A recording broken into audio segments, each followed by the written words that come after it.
How to get bands together to do some shows via live stream or something that we can.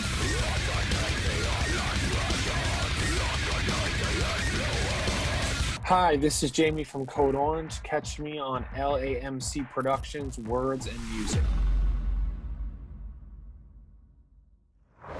Welcome to a rocking episode of Words and Music, where we catch up and hang out with your favorite artists. Joining us all the way from Pittsburgh is the drummer and vocalist of award-winning hardcore band Code Orange.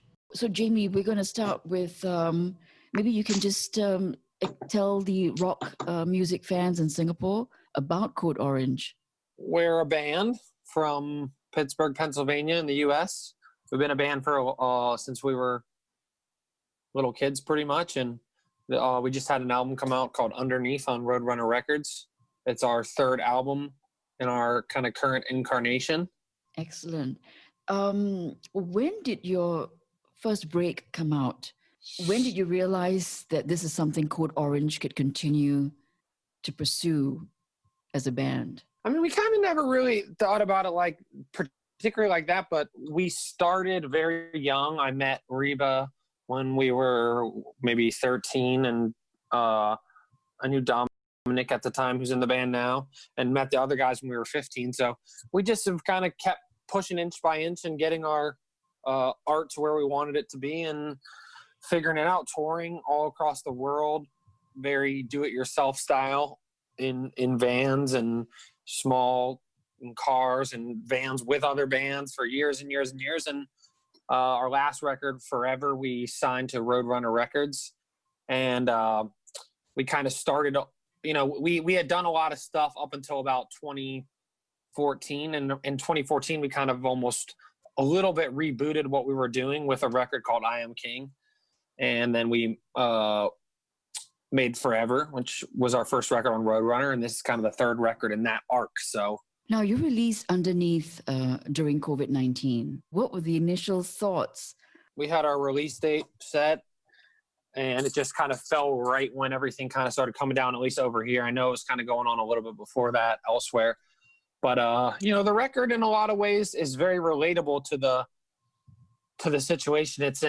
It's very much about isolation in a very loud digital world where your voice can be heard by more than ever before, but your voice is also a lot quieter than more than ever before. And the way we present ourselves is almost, like a performance of what we maybe hope to be, or a reflection of what we see from other people's performances. And I think a lot of that's been amplified through this whole thing. So I think it's very, very timely in a weird way almost.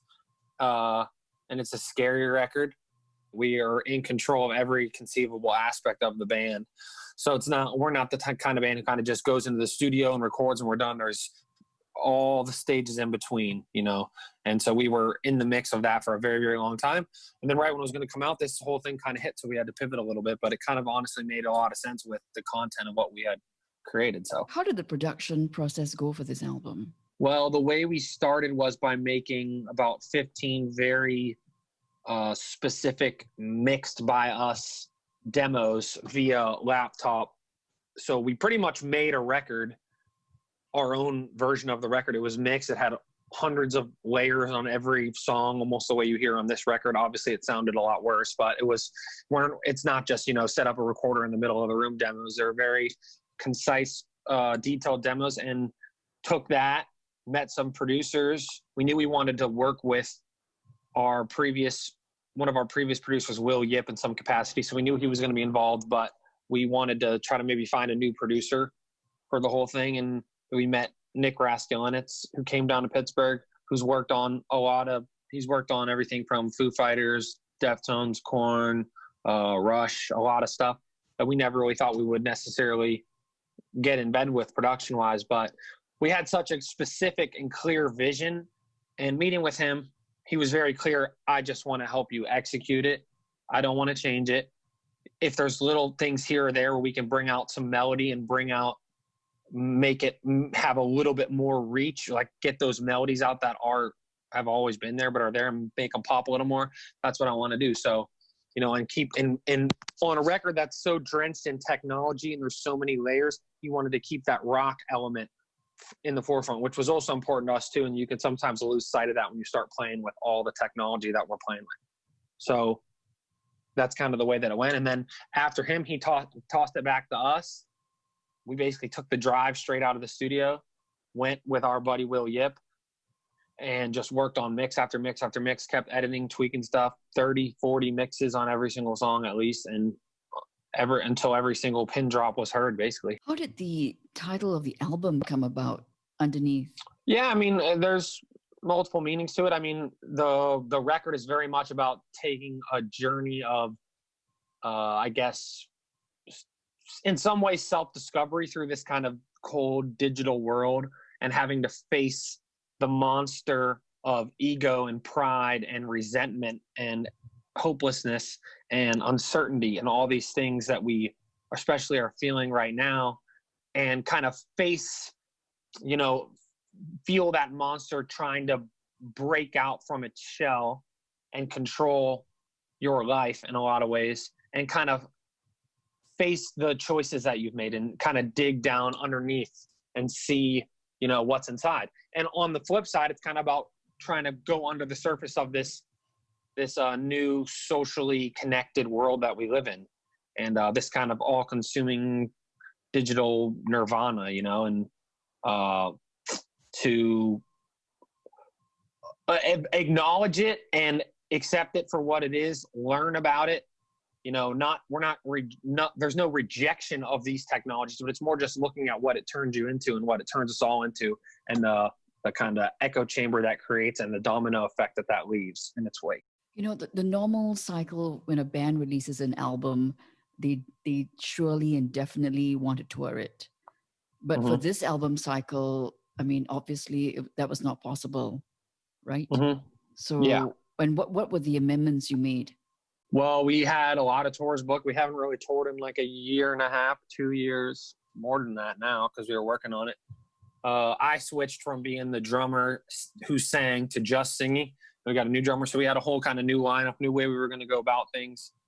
And yeah, we were doing a headline tour. We were going to open for Slipknot on a tour. So we had a lot of plans, and then shit happened. So at the last minute, we had a big record release show with us and Every Time I Die and a couple other bands in Pittsburgh. And we had worked for about 6 months on production elements, you know, Shade, our keyboardist, and I, and Reba as well, do all the visuals for the band, all the merch designs, every single one, anything you see we're involved with or just do ourselves. So he had made all the visual stuff for what we were going to try to put on some screens behind us. We hadn't really had production before, so we had been working a lot on that to make it as intricate as we could on the kind of low budget that we had. So this kind of came up, and about 2 days before the show, we kind of realized we had to pull the trigger on doing something different. So we did an empty venue live stream where we basically incorporated a lot of those visuals, so that work really did pay off.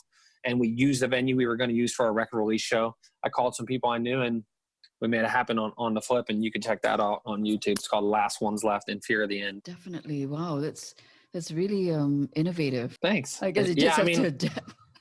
Well, I mean, other people have definitely done stuff but similar, but I feel like the way we did it, I'm actually really proud of, more than even just the idea of it. Like, if you watch it, the way the visuals intersect with the live show is really cool, and it's more like a movie even than like it's way more of, it's a concert film full on, way more than any kind of live stream. And on top of that, it has these movie elements. So I'm really proud, and we did it all live. All the visuals were done live, and so mixed in. So we took a gamble, but it definitely paid off, and I'm definitely really proud of it. Wonderful.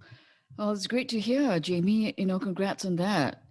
And thank you very much. You know, and since there are no tours, do you find yourself or the whole band working harder than ever before? There seems to be, I feel, you know, everyone is still hustling. And we're hustling. We're hustling more than anyone. I'm sitting in front of a board right now that has 1 million ideas on it. We do a live stream show every other week called You and You Alone, where we've done a lot of different things. The first one was our keyboardist Shade doing a live performance with visuals, all electronic. The second one was Reba, our guitar player, doing a guitar clinic, running through the songs, talking to the kids. We did a green screen performance where Joe, our bass player, and our drummer were in two separate places we filmed them in front of green screens, and Shade edited the background so it kind of looked like they were in the environment of the record. Shade and I did an art breakdown where we discussed all the visual art because we were really very heavily involved in that, and the reasons why, some of the sculptures we used, all this different prosthetics that we had made that we worked on for a long time. We just ran a live set that had never come out before. So we're doing that every other week. We run our own web store, which we ship every single item. Like we run it, meaning all the shit comes to us and we ship it. Joe and Dom from the band ship it. So I got to shout them out because it's a real fucking, sorry for swearing, but it's a real pain. And, yeah, and we design all this stuff, doing remixes for other bands. We have a movie coming out on the way, a 3D animated movie that Shade and I made that's about 45 minutes long that has dialogue, and I wrote a script for it. Oh, wow. What else we got? We got a companion record that's going to come out to Underneath that's almost like the electronic soundtrack to Underneath, if that makes sense. If you're kind of viewing the record almost like a movie, even though it is a record, it's kind of the soundtrack to that. So we have a lot of cool plans coming up, a lot more to come. We just got our song used for the WWE NXT pay-per-view.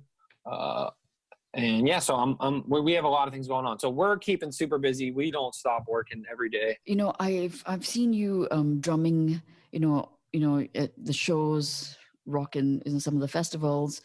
And what made you all decide, you know, Jami, for yourself to transition from the drummer to the lead singer? Yeah, it was kind of just a choice first based on how complicated the music was getting and how we knew our live energy was going to be affected negatively because of that, with me having to do that.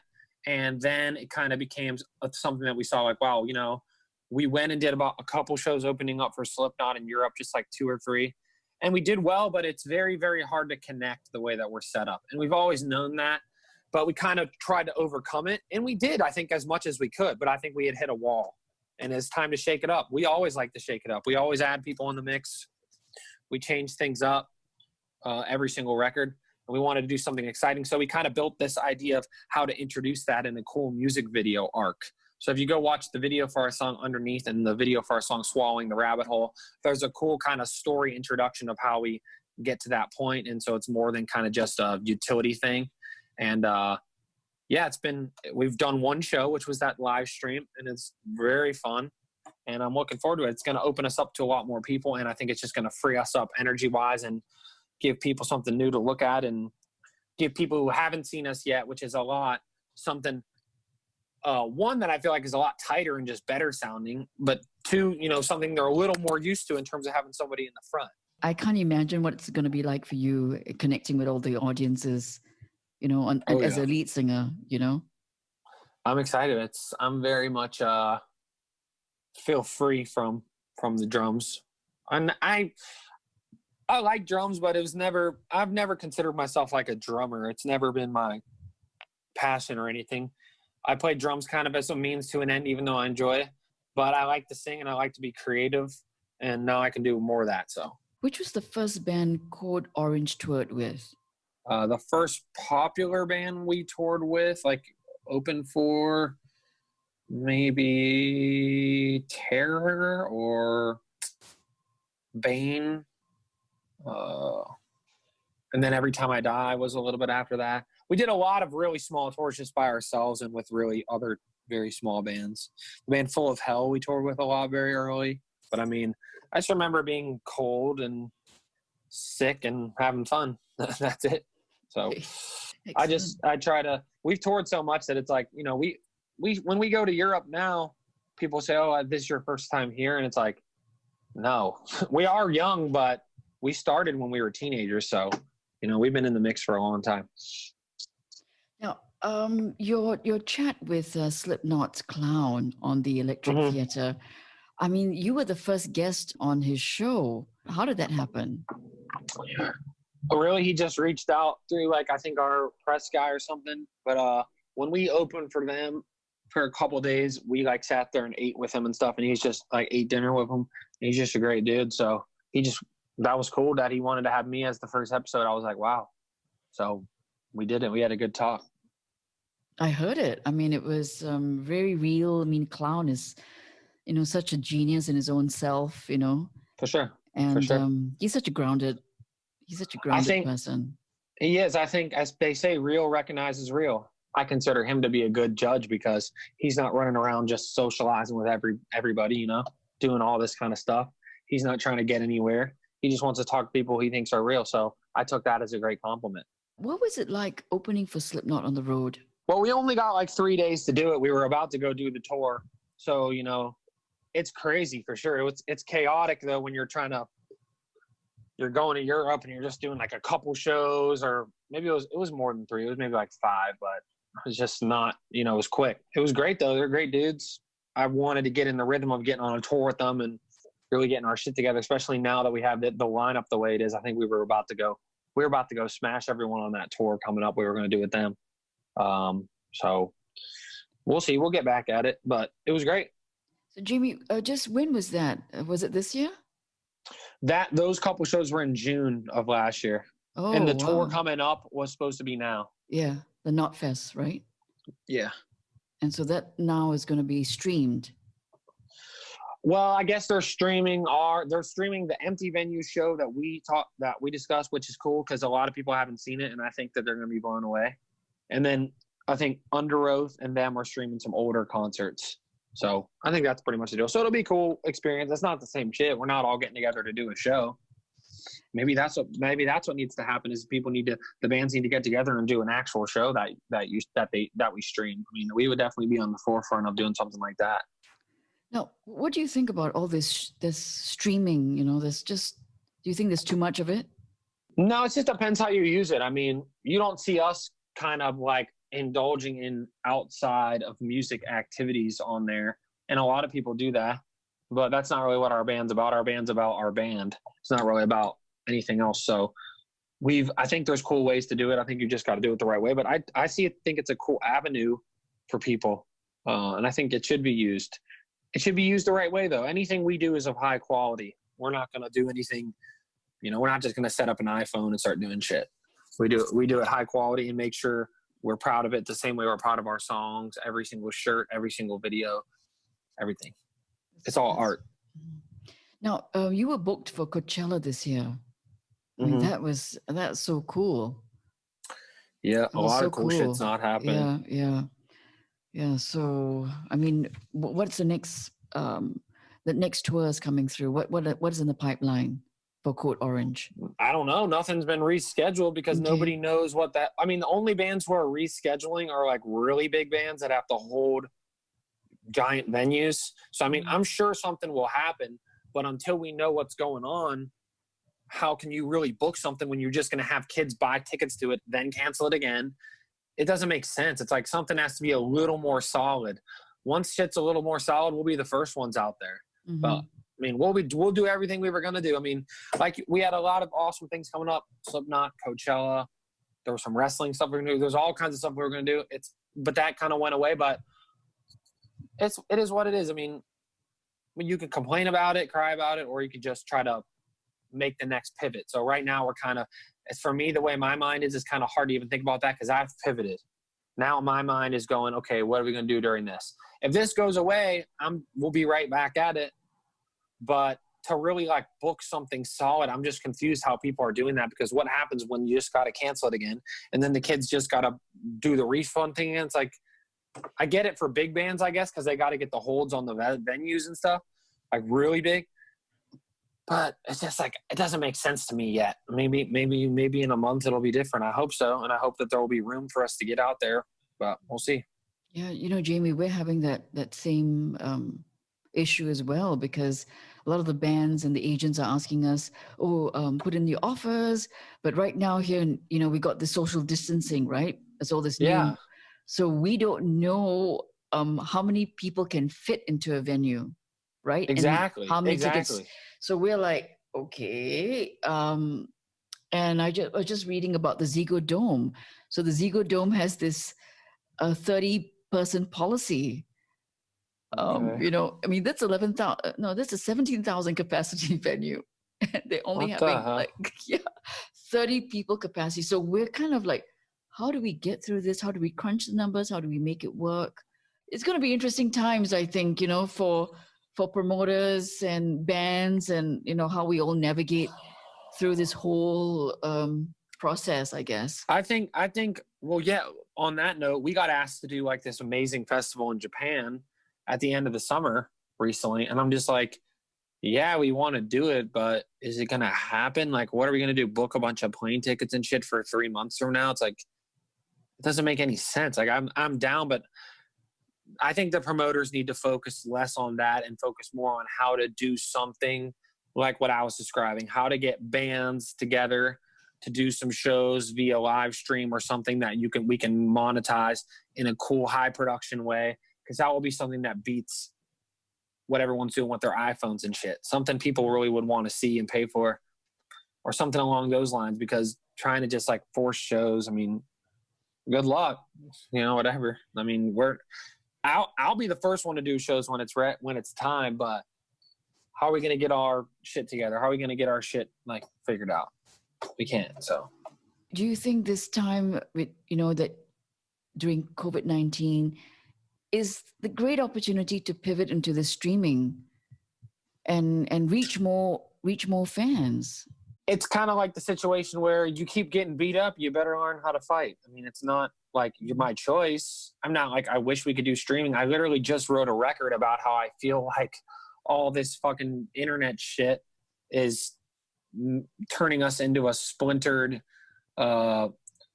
confused, fraction of what we could be, so it's not my first, second, third, fourth choice, but the way Code Orange operates is we don't look at it like that. We don't wait. We just go. That's why March 14th, we went and we did our thing. And I still don't think it's been topped by anybody. So not as many people have seen it as other shit because we're not as popular, but it's still top quality. So we would just try to keep being ahead, and hopefully everybody else is too. And I see some people doing a good job for sure. And like I said, it's not really a choice. It's just necessity. And some people wait to act on necessity, and some people just move. And we just go. What we're doing here today is we are promoters in Singapore. So we said to ourselves, like, let's make a contribution. Let's get all the bands, new music, new rock music that we love ourselves, and get this out to the fans. We have a community on our Facebook, on our Instagram. I see them. There's a lot of people. I see them. We're always getting hit up. Yeah. So that's awesome. Excellent. Thank you. Some fun questions now. Your favorite artist outside of your genre? I love so much music. I mean, my favorite artists, it's hard to point down to pin down. Obviously, everybody knows who knows us. Like, my favorite band of all time is 9 Inch Nails. I love 9 Inch Nails. That's my favorite band. But I love everything, everything from hardcore and metal to hip hop and electronic music and industrial music. We're influenced by so much. There's so much good shit that's even just come out this year, so hard to pin that one down, but. Okay. How about what's keeping, apart from all this music and all your work, all your merch, movies? Are you watching movies during this COVID-19? I just watched, what movie did I actually just watch? I watched this movie called High Life that I really liked. But yeah, I mean, we think of our music in terms of like movie. Like, if I was going to describe our records, I would describe, I Am King as like a slasher movie.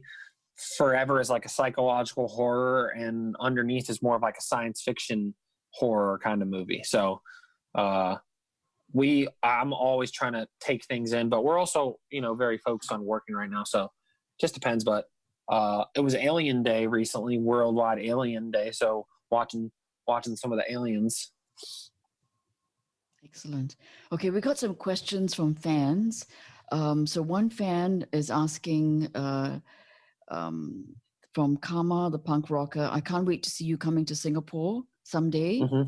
Yeah. And what made your music sound unique from any other bands? A combination of having a clear, united vision, the ability and drive to execute that vision every day and work towards it, work against our own shortcomings, and the most important one, 3, not giving a fuck, not trying to please anyone except ourselves, but keep our ears to the ground and try to make sure that we're doing something that, you know, is relevant to all the great things that are going on around us. So I think probably those 3 elements. Okay, there's a question from Prone. And what was it like working with WWE's The Fiend on the theme song, entrance music? It was great. He just called me up. We got on the phone, talked about what he wanted to do. Neither of us really had permission yet from the WWE. We didn't need permission. We just went and made the song, passed the song off to him, and he went in there and just tried to get them to use it. And at first they said no. And then at the very end they said yeah, and it was great. It was very organic. Now, a question from Tremors. Loved all the visuals that came about with Underneath. It feels like a complete creative collection, visually and sonically. What was the idea behind the album art? Yeah, I kind of was describing it, you know, earlier, but it's the character on the front of the record is a character that we've kind of built up over our 3 records. On I Am King, he's scarred his forehead. I Am King. On Forever, he's burned and strangled in the fires of that record. And, you know, this is kind of about our monster of ego and judgment and pride building up, wanting to break out of this shell that we have kind of protected him with. And this glass prison that technology is kind of built around us to keep us just able to see each other but not be all the way connected. And you know, kind of watching life move through this prismatic lens where you're almost a passenger, you know. So it's kind of about that monster inside, for better or for worse. In some ways, that monster that's taken you where you need to be, but has also kind of corrupted you, wanting to break out of that glass shell. Thank you very much for taking the time, and thank you to all the fans who are always hitting us up about coming to Singapore. That's always been happening. We really, really want to, so it's going to happen. As soon as this shit comes back, we're going to be over there for sure. Hopefully in a big way, you know, so let's do it. Wonderful. Thank you. Thank you.